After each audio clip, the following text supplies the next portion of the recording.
दोबारा से तीसरी बार विश्वास किया है और उनको प्रधानमंत्री के रूप में आज शाम को 7-7:15 बजे शपथ लेने जा रहे हैं।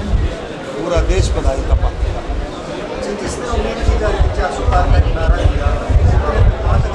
देखिए, चुनाव में कई तरह की बातें होती हैं। चुनाव में कभी किसी तरह की बात आती है।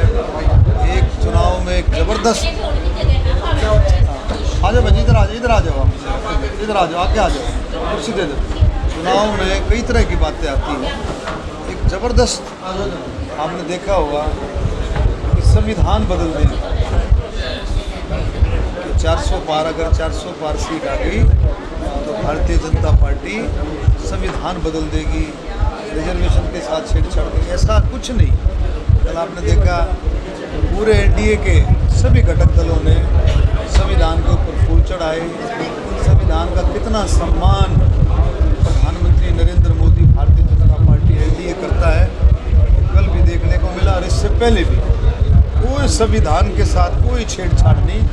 लेकिन इस बात की पूरे देश में, इस बात को फैलाने में शायद विपक्ष कहीं ना कहीं उसको कामयाबी मिली होगी कि भाई अगर 400 पार सीट आ गई तो संविधान के साथ छेड़छाड़ होती है। लेकिन जबकि ऐसा कुछ भी नहीं।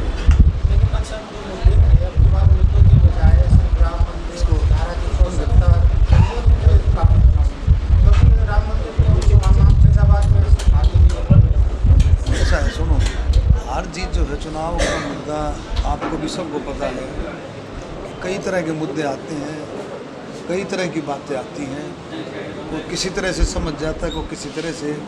लेकिन तीसरी बार सरकार बनना, तीसरी बार 240 सीटें एक पार्टी की आना, कई चीज़ें होती हैं। एंटी इनकम्बेंसी हो जाती है। 140 करोड़ का देश है, वहाँ पर हमको समझना चाहिए। बहुत सारी बातें आती हैं। लेकिन तीसरी बार फिर से लोगों का विश्वास प्रधानमंत्री में, भारतीय जनता पार्टी में, एनडीए में होना, ये भी एक बहुत बड़ी बात है। 292 सीटें जो है एनडीए की हैं, ये कोई छोटी बात नहीं है।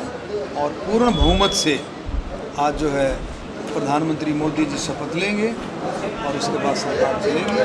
पूरा 5 साल सरकार कार्यकाल पूरा करेगी और जो अधूरे काम हैं और जिन कामों को और गति देनी है वो प्रधानमंत्री मोदी जी के नेतृत्व में काम। 4 महीने बाद विधानसभा के चुनाव,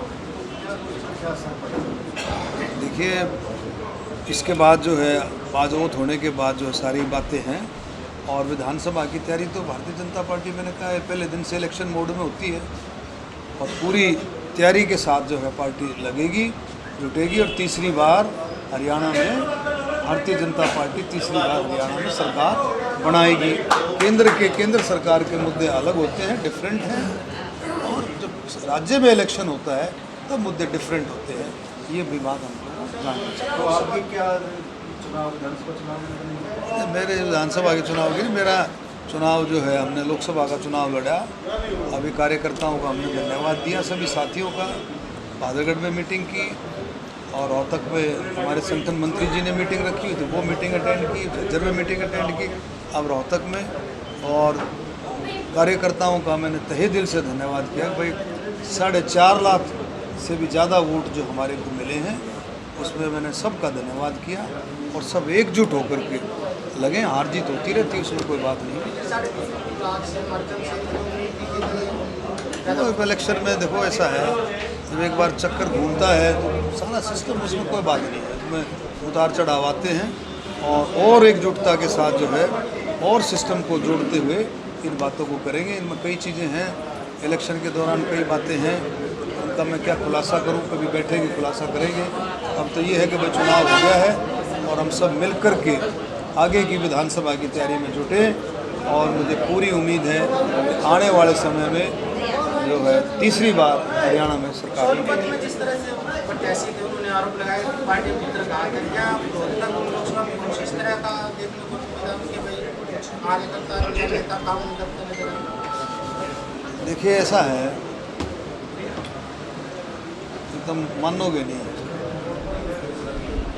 मेरे को दीपेंद्र हुड्डा जब वो काउंटिंग हो रही थी, जो बैलेट काउंटिंग वाला जो सेंटर था, आरओ सेंटर, जो डीसी जो आरओ है उसमें काउंटिंग सेंटर में, तो मैं पहुंच गया था करीबन 8 बजे काउंटिंग सेंटर।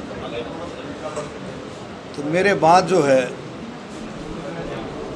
मेरे बाद दीपेंद्र हुड्डा जी आए काउंटिंग सेंटर में। तो मैंने उनको कहा, मगर भाई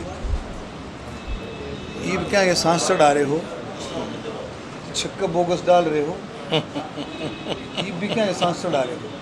बोला बोगस की बात नहीं है, बोला जो पार्टी के, आपकी पार्टी के जो लीडर हैं जिनसे हमारी बातचीत भी नहीं थी, उसने कहा मैं ये गंगा जल उठा करके कह सकता हूँ, उसमें कोई दो राय नहीं कि भी जो आपके जिनसे हमारी बातचीत भी नहीं थी उनने हमारी ठोक करके मदद की। ये उसने बात की बात होती है, तो अंदाजा लाओ क्या घात घूत मैं नहीं कहता हूँ, ये मौका होता है, इसमें कोई बात नहीं है कि इलेक्शन में मौका होता है, किसी कुछ समझ होती है किसी को।